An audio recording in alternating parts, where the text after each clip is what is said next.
time to give your opinion on the Bills and the NFL. Let's talk football live. Now, here's the 13 Wham Sports Team. All right, welcome to Let's Talk Football Live. Mike Catalana, Dan Fates. I am Jenna Cottrell. We're getting you ready as the 2-0 Bills take on the 2-0 LA Rams as they come to Buffalo this upcoming weekend. A lot to talk about with the team, but I first want to start with the injuries in terms of the injury front. Considering the Bills, there he is, Matt Milano. He was back to practice this week. He's been practicing in a blue jersey, whereas Tremaine Edmonds has been wearing that red jersey, meaning limited contact throughout the week. But how huge would it be for these guys? You know, Ed Oliver, a guy that didn't practice on Wednesday, back to practice.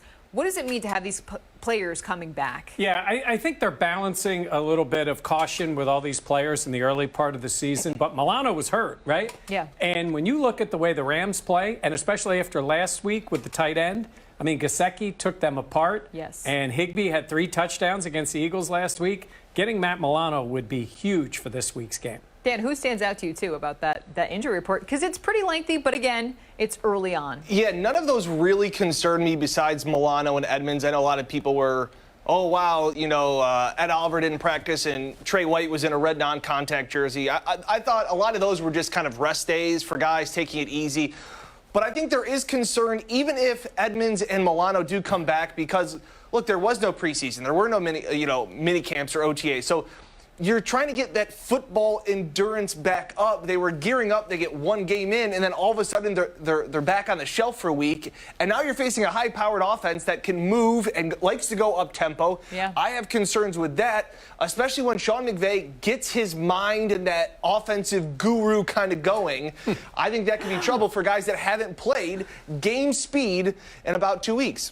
No, I agree. I mean, that's definitely something to look out for. Considering this whole NFL season, we haven't been able to have the preseason reps. Guys are really trying to acclimate themselves to the regular season type of play. But Josh Allen has really settled himself in early on against the Dolphins as well as the Jets. Back-to-back career weeks for him. He's coming off 417 passing yards, 4 touchdowns. He's had no interceptions, 7 total touchdowns.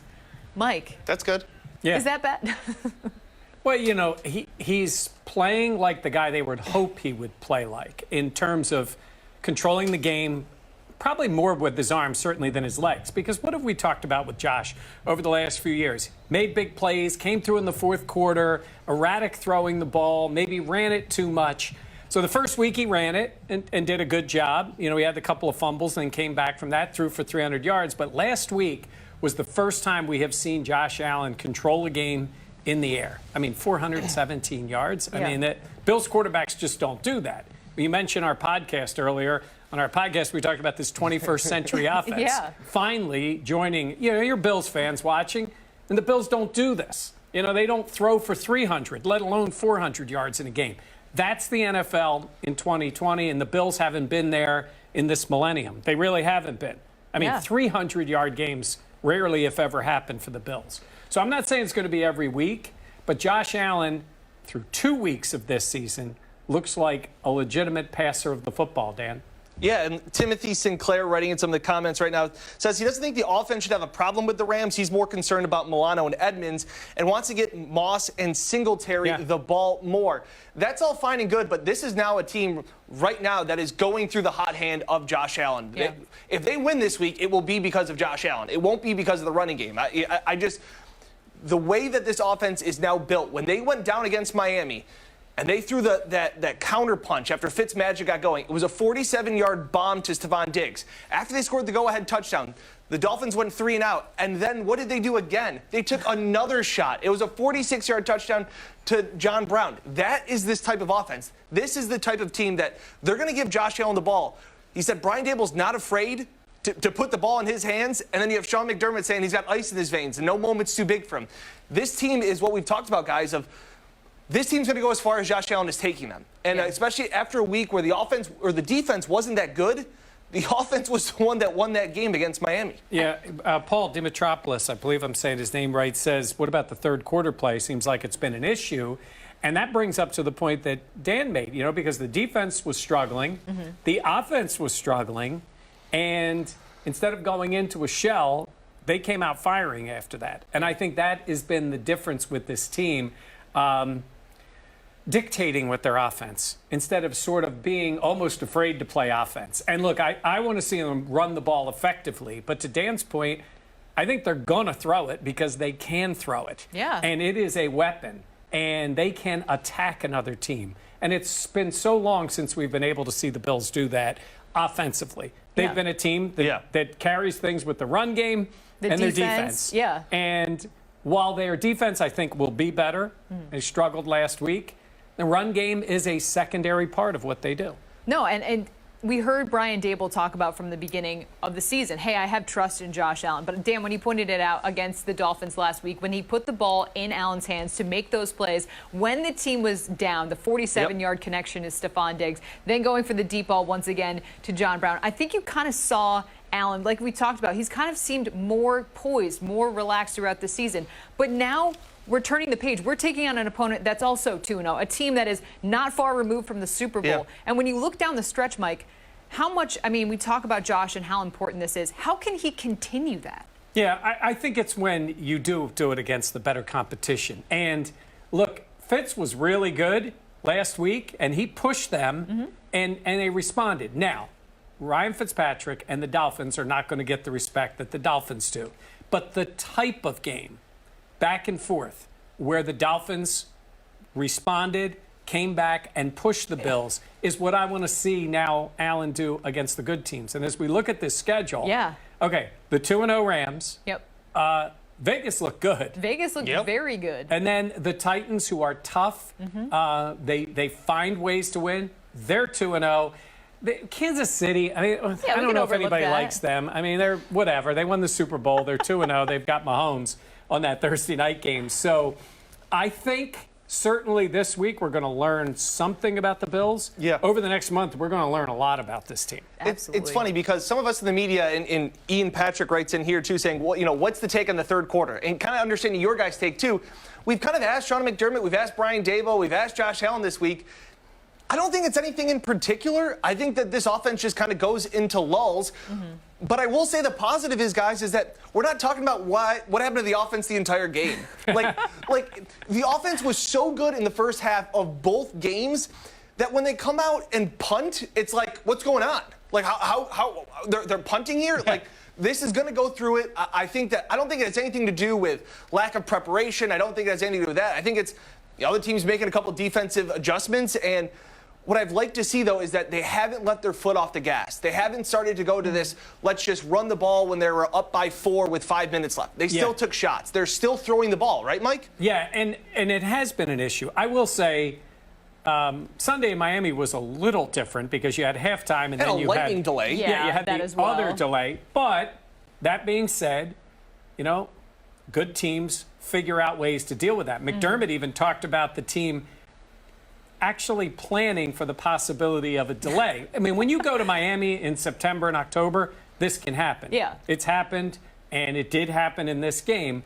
But there was something. Now, look, you know, it would be nice to say every game you're on it for 60 minutes. Happened to be in the third quarter that they had the lull. They had a little lull before halftime, and this has happened. It happens to every team. Yeah. But on the plus side, when they did wake up, they won the game, and I think that's obviously what they're out there to do. Yeah, I mean, after that fourth quarter, we talk about it, that was Josh Allen's 7th fourth quarter comeback on Sunday once again. But the fourth quarter is great. Obviously, the third quarter, though, to be able to start some momentum and not have to come back and win a game and rally, I think is important. But I do want to get to this. Timothy Sinclair saying, tough road ahead in the next few games. It's definitely going to prove how good the Bills are. And I do want to take this point just to step aside and say, we want to hear from you, of course, on Facebook. If you have any comments, questions, concerns about the Bills, about their schedule, about anything going forward, be sure to reach out because we're going to be reading these comments, obviously. And Matt Binghamton saying very conservative coming out of the half. Obviously, that is a concern that third quarter.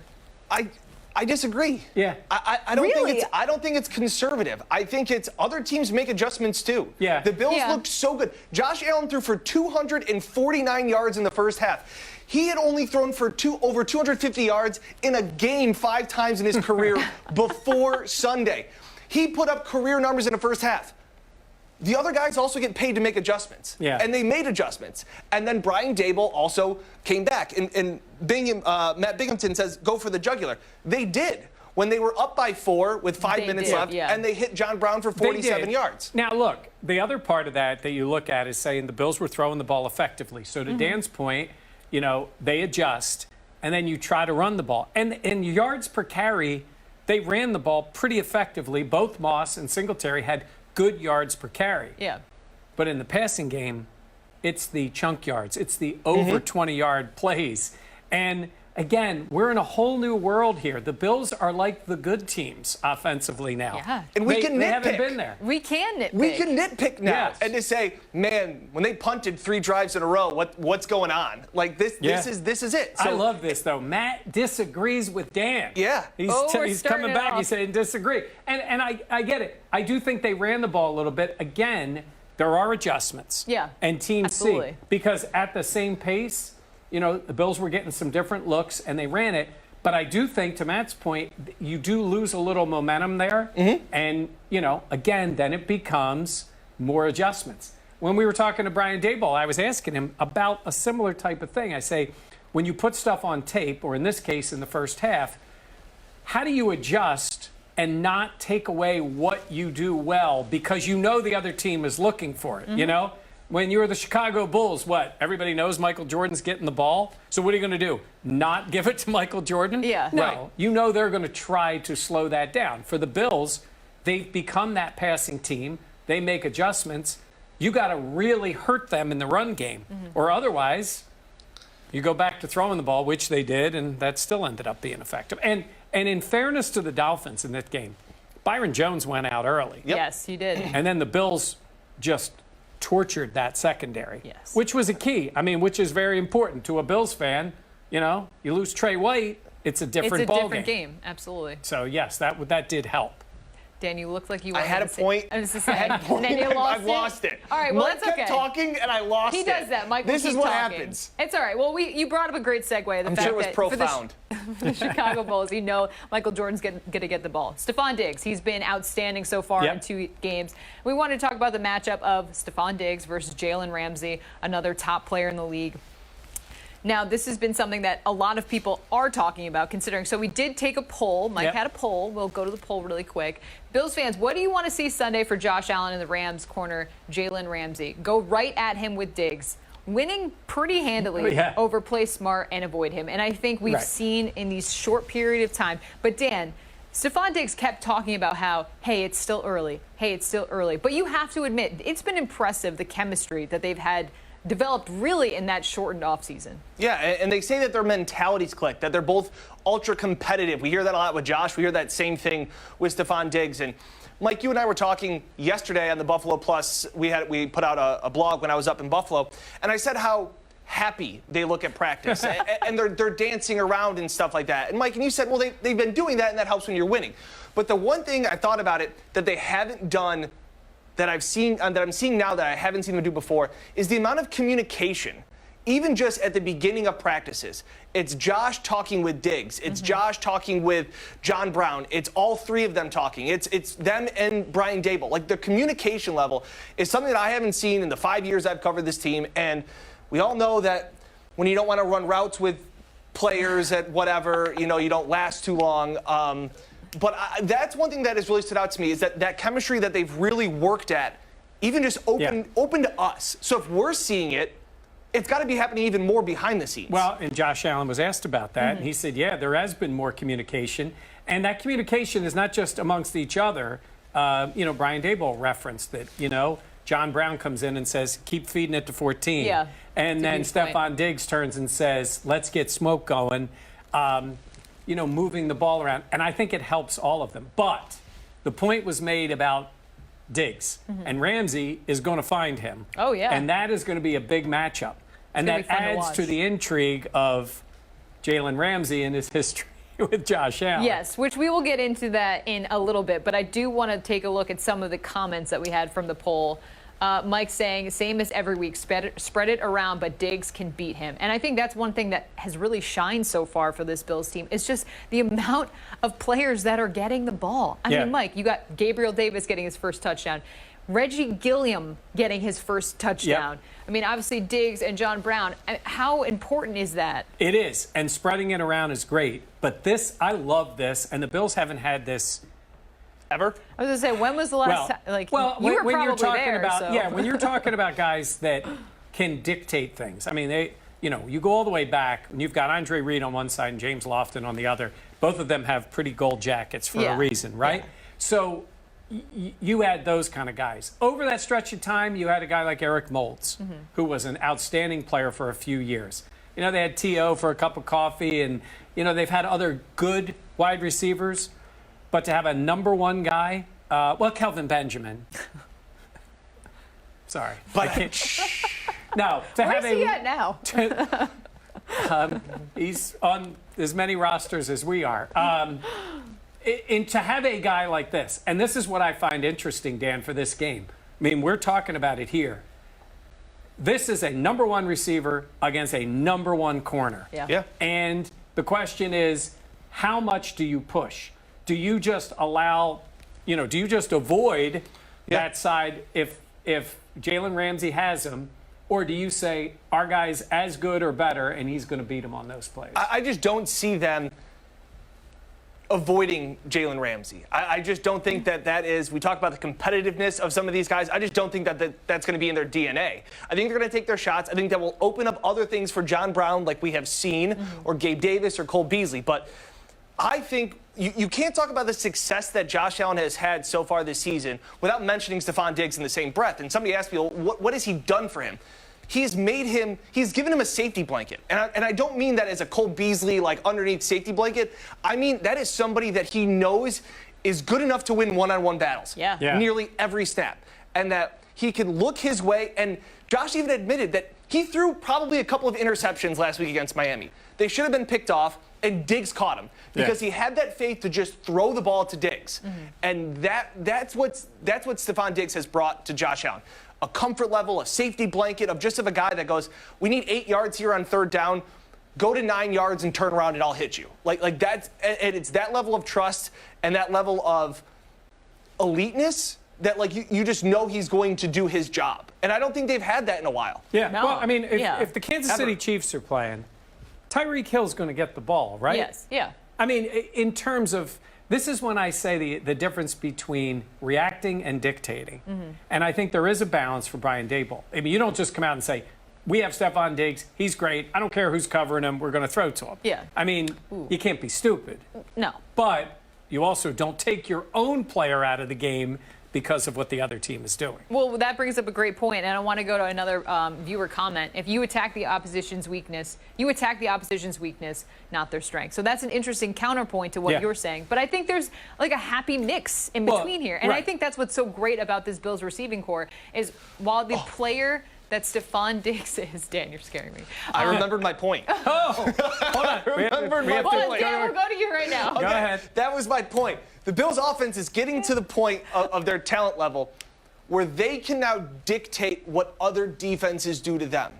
I feel like in the past it was always like, how can the Bills squeak out a little bit of an edge against a weakness of another defense? They are now at the point where they can play their game and have other defenses have to adjust to them.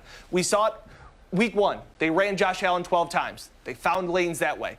Then they do it a completely different way. Now the defense has to protect both. And whichever way Brian Daboll wants to come out and attack the Rams, this offense should be good enough to find success both ways. I agree. And I think they're well-rounded enough, right, Mike? Yeah. And that whole point about the running game, I think it is a weapon for them. I think they have two good backs.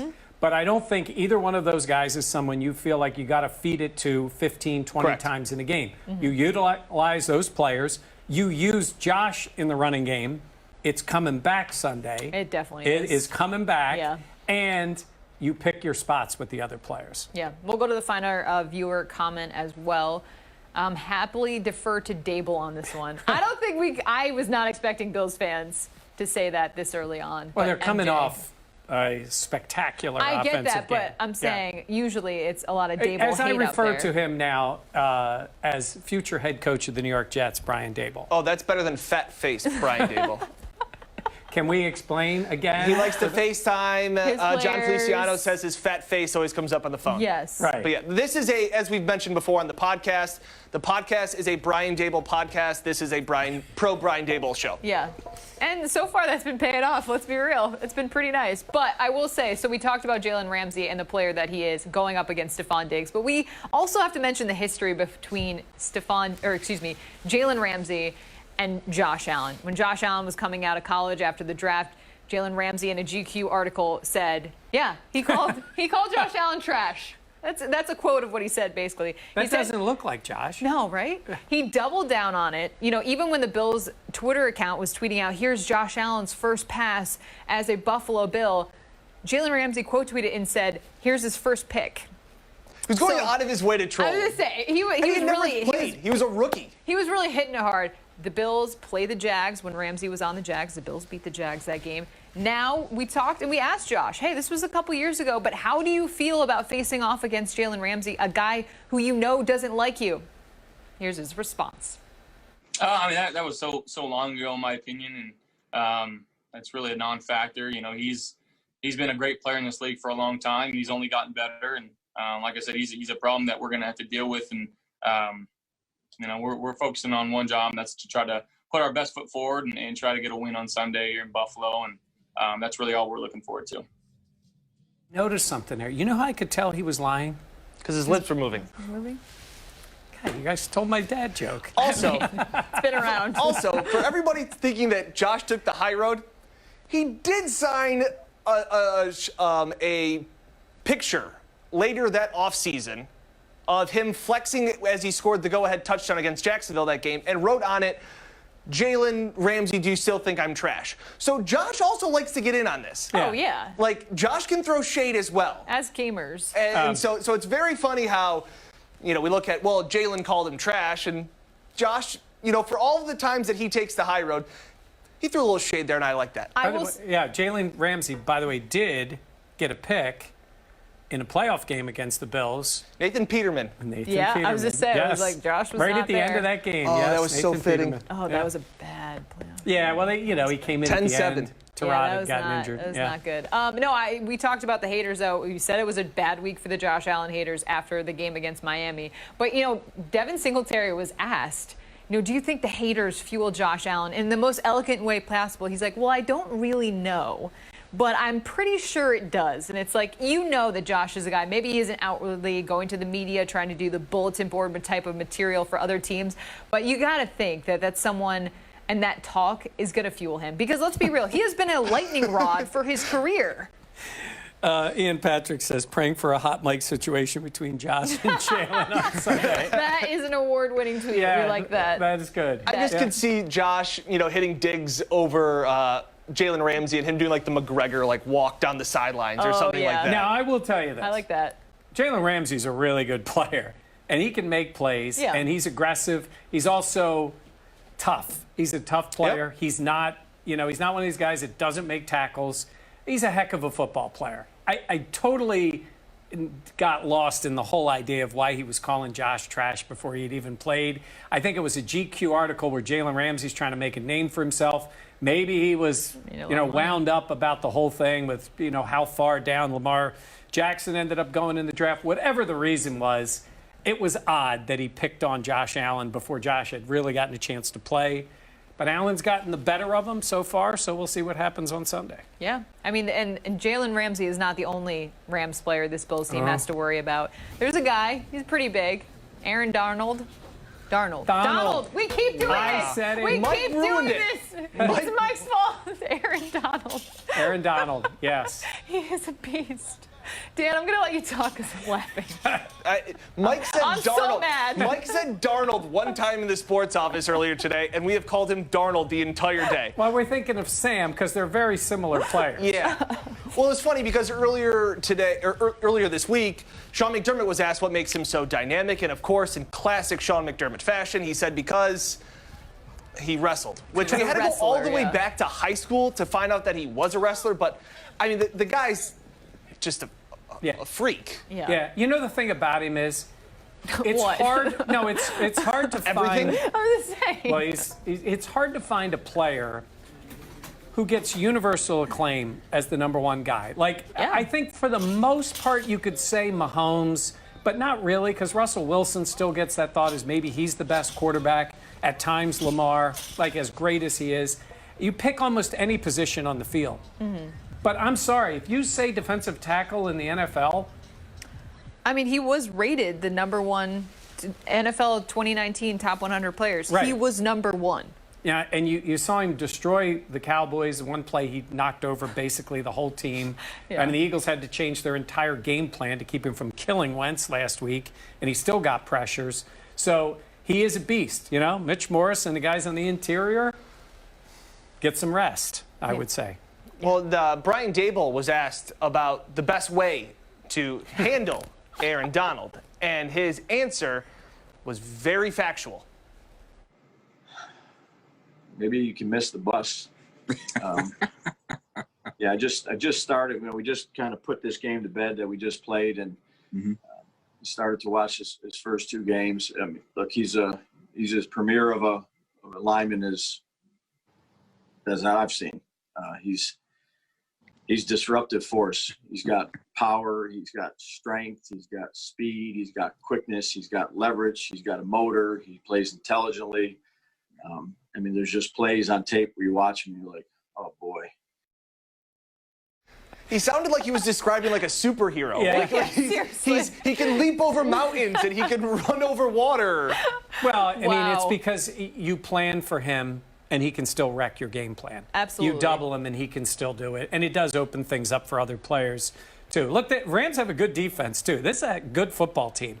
So, you know, the Bills can play well and lose this game. Right. I just want people to be, you know, aware that the Rams are talented, well coached. They've got high-end talent, and it's going to take a lot for the Bills to win. It's going to be a great game. And Yep. we're in our picks. We finally have a disagreement this week. Yeah. We'll talk about that in a little bit, but I know you have a special pick as Yeah, well. well, we have our sponsor, Greg Connors and Ferris, and we thank them every Yes, week for being our absolutely. sponsor. A death in the family this week, our best to Greg and his family, dealing with that in their family situation. But we did get a moment to get a pick from Greg and his thoughts on this week's game. So let's hear it from Bill's sponsor and big fan, Greg Connors.